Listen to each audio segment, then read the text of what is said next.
já chega aqui fortalecendo o nosso placar aberto, larga o like que é importantíssimo, se inscreve no canal, compartilha, avisa para geral e comenta que hoje tem muito assunto aqui, incluindo janela de transferências, tá fechada a janela, ó, Flamengo segurou o Pedro, tá? Porque os árabes chegaram com petrodólares no fim e tentaram levar o Pedro. A gente vai contar essa história daqui a pouquinho. Vai falar também sobre as janelas dos 4 clubes cariocas, quem fez a melhor janela, quem contratou melhor, vai apresentar os nomes contratados. A gente vai fazer as comparações aqui. E tem muita novidade. Caiu o treinador do Fortaleza. Renato Paiva chegou outro dia, já caiu. É, minha gente. Tem uma nova forma de sair jogando no futebol brasileiro, de comer. Brasileiro não. No Mundial, de começar o jogo, um troço meio maluco que está começando a se espalhar lá na Europa, você vai saber qual é, e a gente vai discutir isso aqui. Deixa eu abrir, primeiro pedindo superchat, pedindo chat, pedindo like, pedindo inscrição, mas deixa eu chamar meu amigo André Garoni. Alô, Garoni, boa noite, boa tarde, boa noite para você.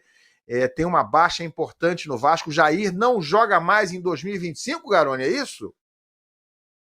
Boa noite, Ilan. Boa noite, galera que acompanha a gente no placar aberto. Mais uma vez, né? Infelizmente, a gente falou muito ontem no programa sobre a arbitragem, né, no Vasco Esporte. A gente citou o caso exatamente da entrada forte em cima do Jair, né? Que tirou ele do jogo. E, infelizmente, hoje tivemos a confirmação de que não saiu só do jogo. O Jair está fora da temporada, possivelmente de mais um pouquinho da temporada 2026. O Jair sofreu uma lesão onde ele vai precisar aí de pelo menos 6 meses de recuperação. Pode chegar a 8, 10 meses de recuperação. Já teve uma lesão parecida, inclusive em 2024, se eu não estou enganado, na temporada passada, e perdeu praticamente todo ano. Foi voltar a jogar só na reta final do Brasileirão do ano passado. Então, a situação não é no mesmo joelho, né? Ele teve uma lesão no joelho na temporada passada, ficou praticamente a temporada toda fora. Hoje, e agora tem essa nova lesão, onde vai ficar também o restante dessa temporada até o iniciozinho da temporada do ano que vem, fora dos gramados, só que agora a lesão foi no joelho direito. Antes a lesão tinha sido no joelho esquerdo. Uma baixa significativa para o Vasco, até porque o Vasco tinha acabado de ajustar esse meio de campo, né, com Barros e Jair, vinha funcionando, tinha feito um bom jogo contra o Botafogo, vinham fazendo um bom jogo contra o Sport antes da saída do Jair, e o Vasco já perdeu o Tietê. Né, não pelo restante da temporada, mas perdeu recentemente, e foi isso que fez com que o Barros e o Jair ganhassem oportunidade no time titular, né? Então o Vasco com uma baixa muito significativa, e no último dia praticamente da janela, né? A lesão foi no fim de semana, mas hoje a confirmação da gravidade da lesão do Jair, não dá nem para o Vasco ir no mercado procurar um jogador para substituir o Jair. Vai ter que se virar com o que tem dentro do elenco, lembrando que no ano passado o Vasco perdeu também o Paulinho, também o Paulinho e Jair ficaram, era a dupla de volante titular do Vasco, ficaram praticamente toda a temporada de fora. O Vasco acabou de emprestar o Sforza, que poderia ser uma opção também para o meio de campo, ao Juventude. Então o Vasco já teve algumas baixas nesse setor e agora perde o Jair também, que vinha fazendo grandes jogos, e triste principalmente pelo Jair, né, que acabou de passar por isso recentemente na temporada passada, ficou um longo período sem atuar, desde o Carioca até a reta final do Brasileiro.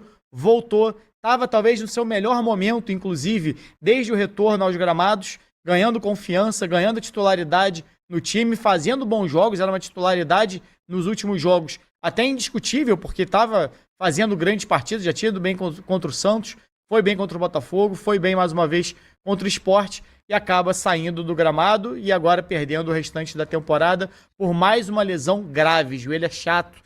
Então são algumas lesões, na verdade, que ele teve no joelho, lesão de menisco, então muitas lesões ali do Jair nesse joelho, que não é o mesmo joelho que ele havia sofrido uma outra lesão, e num lance onde a arbitragem sequer marcou falta, nem cartão não.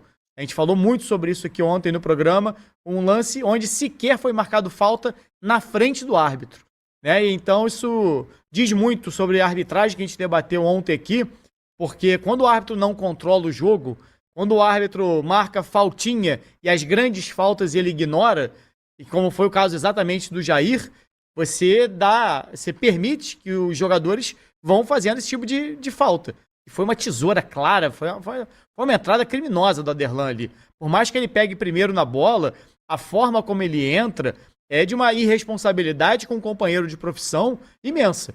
E essa irresponsabilidade vai custar ao Jair quase um ano fora dos gramados, pode chegar a 8, 10 meses, então vai perder pelo menos essa temporada inteira, o início da temporada seguinte, e vai ter que passar por um processo que para o jogador é muito doloroso. Que é de ficar fora do gramado, tem que passar por uma cirurgia, tem que voltar para aquele período, porque não é só ficar sem jogar. Ele tem que fazer o fortalecimento, fisioterapia e muitas vezes com muita dor. O Vasco, inclusive, chegou a fazer um documentário sobre a volta do Jair e do Paulinho na temporada passada e mostrava quanto que esses jogadores precisam trabalhar no dia a dia, que é aquele trabalho que ninguém vê, né? Porque nós vemos o campo, nós vemos o jogo. Então esse jogador fora de combate, o que ele tem que passar para voltar aos gramados é algo que pesa muito para o jogador. É danoso para o corpo dele, né? Então ele tem que passar por um período ali de voltar a ganhar um movimento na perna, de dobrar joelho, de ganhar confiança, de fortalecer a musculatura para não ter uma nova lesão. É porque o que sustenta esses ligamentos é o músculo. Então você precisa fazer muita força, muito trabalho de fortalecimento, só que sem perder a mobilidade. Então você tem que ter um trabalho ali do dia a dia muito focado. E aí entra muito do mental do jogador também, que o Jair vai ter que ter, porque já perdeu a temporada passada quase que toda por conta de uma lesão, e agora mais uma vez uma lesão acaba tirando ele dos gramados no outro joelho, uma lesão parecida, dá para dizer que até certo ponto parecida, só que em outro joelho. Então uma notícia pesada para o Vasco no último dia de janela de transferência, que tira um jogador importante do time, que vinha fazendo bons jogos, vinha aparecendo muito bem, o Diniz até elogiou quando chegou ao Vasco, o Vasco até pensava numa negociação do Jair, quando o Diniz chegou, ele falou, não, eu quero contar com o Jair. Tentei contratar o Jair já em outros times, no Fluminense, tentei levar ele para lá. É um jogador que me agrada, que se adequa ao meu estilo de jogo. E no momento onde o Jair estava dando esse retorno ao Diniz e ao Vasco, é o momento dessa nova lesão dele. E ele vai ter que passar por esse processo todo de novo. Então, força ao Jair, que vinha, independente se estava bem ou mal nos jogos que vinha fazendo bem o seu papel, mas independente disso, é um cara que vai ter que ter uma força muito grande, principalmente mental, para retornar bem aos gramados, Oilan. Verdade, verdade. Tomara, né, que ele tenha uma recuperação mais rápida do que a esperada, mas infelizmente a perspectiva para ele, para esse ano, já não é positiva. Então vai ficar um bom tempo afastado aí o Jair, depois dessa lesão confirmada no último jogo do Vasco, no jogo contra o Sport Recife, que o Vasco venceu por 3-2 lá no Recife. Fechou a janela hoje, tá, gente? Aqui ainda não acabou o dia, mas na Europa já acabou. Então, janela já dá para dizer que tá fechada. São 6h15 da tarde aqui. Na Europa, em alguns lugares, 11 da noite, meia-noite, 10 da noite, no mínimo 10, né? Acho que o lugar mais próximo do Brasil, Portugal, creio que seja 4 horas de diferença. Então, janela fechada. E o Vasco fechou com quem essa janela, o Garoni? Se a gente puder botar as artes no ar aí, produção, dos jogadores contratados por cada clube na janela de transferência, inclusive os reforços que o Vasco trouxe. Janela do Vasco. Fala para mim, Garoni, traduz aí para quem não precisa, para quem não está identificando todos eles. Vamos embora. O Vasco hoje, inclusive, apresentou oficialmente, né, o Cuesta e o Matheus França. O Matheus França já até estreou pelo Vasco contra o Sport, entrou ali no finalzinho, mas os reforços do Vasco para essa janela foram Thiago Mendes, que é o primeiro aqui da ponta, já fez alguns jogos, mas já está lesionado, inclusive, né? Ficou fora, inclusive, dos relacionados da partida contra o Sport. O Andrés Gomes, que já entrou, já deu assistência, inclusive, na partida contra o Corinthians. O Barros, que na verdade é um jogador formado na base do clube, que estava emprestado ao América Mineiro. O Robert Renan, que ainda vai fazer a estreia dele, jogador ex-internacional. O Matheus França, como eu disse, que já fez a estreia dele pelo Sport. E o Carlos Cuesta, zagueiro colombiano, que o Vasco anunciou oficialmente e hoje apresentou oficialmente o Cuesta, tanto ele quanto o Matheus França, numa entrevista coletiva. Então tem alguns jogadores ainda para estrear. No caso da estreia, falta Robert Renan e Cuesta, o Ilan, que acaba se tornando até, de uma certa maneira, um reforço, sem querer querendo, pode suprir um pouquinho da saída dessa perda do Jair. Porque a volta pode significar a volta do Hugo Moura ao meio de campo do Vasco. Porque o Vasco possivelmente vai começar a jogar com Cuesta e Robert Renan. Acredito eu, pelo investimento feito, contratação desses dois jogadores. Os dois devem chegar para formar a dupla de zaga titular, claro, tendo ritmo de jogo, estando bem físico. E a tendência é que o Hugo Moura volte a ser uma opção para o meio de campo, ele que vinha jogando mais recuado como zagueiro. Então, nessa lesão do Jair, apesar do Vasco não ter conseguido contratar, não teve tempo, a não ser o Barros, né, mas O Barros não chegou para substituir o Jair, né? Ele chegou por uma necessidade que o time já tinha de contratação para o meio de campo. Pode ser que o Vasco ganhe o Hugo Moura jogando mais avançado na posição real dele, né? De meio de campo, com essa chegada do Cuesta, que chegou hoje, falou na coletiva que está bem fisicamente, está 100%, está apto para jogar. E o Vasco vai ter esse período agora de 10 dias, praticamente, de preparação até o jogo contra o Botafogo. Possivelmente o Cuesta pode ser, inclusive, uma das novidades, não para o jogo contra o Botafogo, porque não foi inscrito a tempo dessa fase da Copa do Brasil, mas para o restante dos jogos do Vasco no Campeonato Brasileiro. Legal, legal. Olha quem tá aí com a gente aí, ó. O tal de Gabriel Reis, Gabriel Kings. Agora é Gabriel Kings. The Pope. Agora vai ser mais fácil, né, cara? Porque eu já tô me instalando aqui. Ainda não estou em Orlando, né? Tô em Miami. Mas agora fica mais fácil, porque agora já com estrutura dá pra gente... ainda não tô no estúdio móvel que eu vou montar, mas vamos com tudo, cara. Tô feliz...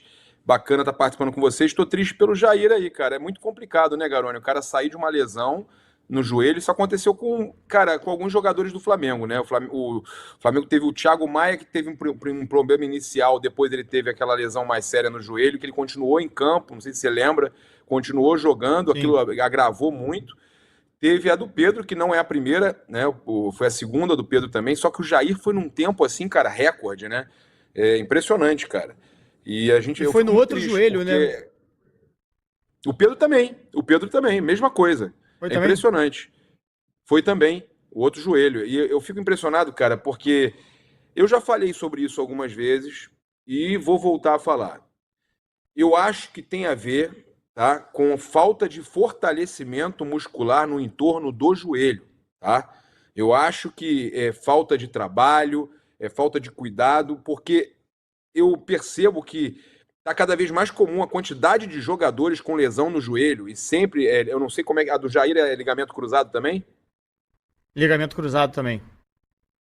LCA. É que são algumas lesões, eu tenho até que ver aqui, mas foram algumas lesões do Jair, porque pega menisco, porque se a gente vê a jogada do Aderlan, ele vem com aquela tesoura e pega, na hora que o Jair vai dar a chapa na bola, ele tá com a perna de lado.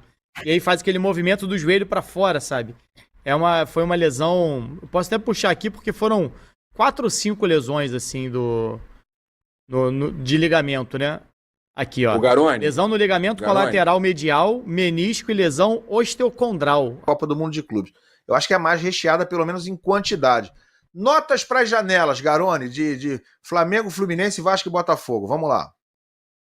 Vamos lá, Vasco, que foi o primeiro que a gente mostrou aqui. A gente está considerando, tá? A janela não é só quem foi contratado, é o pacote. Quem foi contratado e quem saiu na janela. O Fluminense, é bom lembrar, perdeu o Arias, por exemplo, né? Então você pode fazer as ressalvas aí, mas vamos dar nota para as janelas aí. Eu achei a do Vasco uma nota 6. Eu achei que foi demorada, tanto que a do Zagueiros, que talvez fosse a maior urgência do Vasco, criou ainda, né? Então, assim, acertou agora já no fim da janela. Então fecha agora com a possibilidade de ajustar algumas coisas no time. Nota 5,5, 6, tá? Pra janela do Vasco. Acho que o Vasco ainda tem algumas carências. O Vasco não tem um centroavante. Bom, tem o Matheus França, que pode ser um centroavante ali, junto com o Verret, pra ajustar a posição com o Verret. Eu acho que tem algumas posições ainda carentes nesse Vasco. Thiago Mendes, por exemplo, já teve muita lesão, já voltou, já teve nova lesão. Então é um jogador que talvez o Vasco não possa contar real reforço para ter uma temporada. O zagueiro, como é que vai? Barros é um reforço caseiro, já estava no clube, né? Nem para ter sido emprestado. E aí você tem o Andrés Gomes e o Matheus França ali com uma expectativa um pouco maior além dos zagueiros, né? Daria uma nota 6 para a janela do Vasco, tá? Em relação à janela do Flamengo, você não pode dar nota 6,5 pro Flamengo igual a Raíza também, né? Dá 6 pro Vasco e 6 pro Flamengo, né? Pelo amor de Deus, né? Pra mim, a janela do Flamengo. Pra mim, a janela do Flamengo é 8,5. 8,5 do Flamengo? Pra mim é 8,5. Pra mim só faltou o zagueiro, como a Raíza falou. Salve, torcedor do Vasco, seja bem-vindo ao Vasco Flu, todos os dias conteúdo exclusivo do Vasco. Deixa a sua opinião, o que você achou aí da janela de transferência do Vasco. O Vasco aí contratou alguns jogadores, Fernando Diniz até pediu mais contratações aí, tipo mais um zagueiro, mas ficou nisso mesmo aí, Matheus França, Andrés Gomes, Carlos Cuestas, alguns jogadores que chegaram nessa janela. Deixa sua opinião, deixa seu comentário, Deus abençoe cada um de vocês, tamo junto, forte abraço e vamos Vasco!